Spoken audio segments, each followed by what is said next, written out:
అరుణ్ కుమార్ 2 సార్లు ఎంపీగా పనిచేసిన అనుభవం, న్యాయవాది. ఇప్పటి వరకు ఎలాంటి అవినీతి ఆరోపణలు ఆయనపై రాలేదు. అన్నింటికీ మించి మార్గదర్శి సంస్థపై కేసు వేసి అందరి దృష్టి ఆకర్షించారు.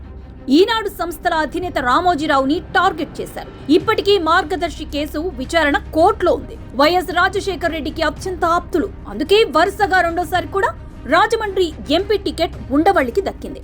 అయితే రాష్ట్ర విభజన తర్వాత ఉండవల్లి రాజకీయాలకు దూరమయ్యారు.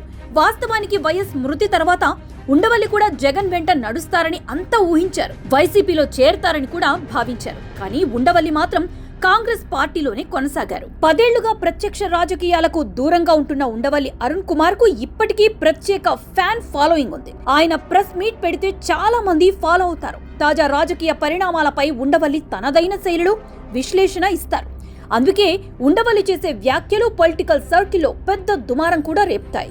కొన్నిసార్లు రాజకీయ పార్టీల భవిష్యత్తు, వాటి మనుగడపై ఉండవల్లి చేసిన వ్యాఖ్యలు నిజాలు కూడా అయ్యాయి. ప్రజారాజ్యం పార్టీ కాంగ్రెస్ లో విలీనం అవుతుందని, చిరంజీవికి కేంద్ర మంత్రి పదవి ఇస్తారని ఉండవల్లి ముందే చెప్పారు. తాజాగా వైసీపీ భవిష్యత్తుపై ఉండవల్లి చేసిన వ్యాఖ్యలు నిజమే అనేలా ఉన్నాయి. వైసీపీ లేదు, బొక్క లేదు అంటూ ఉండవల్లి సంచలన వ్యాఖ్యలు చేశారు.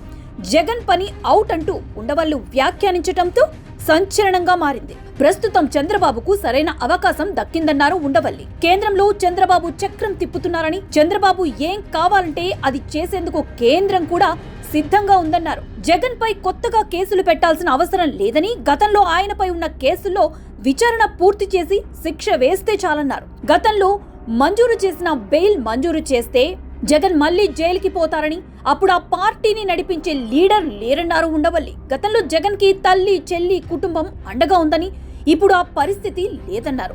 వైసీపీలో సరైన లీడర్ కనిపించటం లేదన్నారు. జగన్ కు శిక్ష పడితే తర్వాత ఎన్నికల్లో పోటీ చేయడానికి అర్హత కూడా ఉండదని, అప్పుడు వైసీపీ పూర్తిగా తుడిచి పెట్టుకుపోతుందన్నారు. ప్రస్తుతం ఉండవల్లి చేసిన వ్యాఖ్యలు పొలిటికల్ సర్కిల్లో పెద్ద దుమారం రేపుతున్నాయి.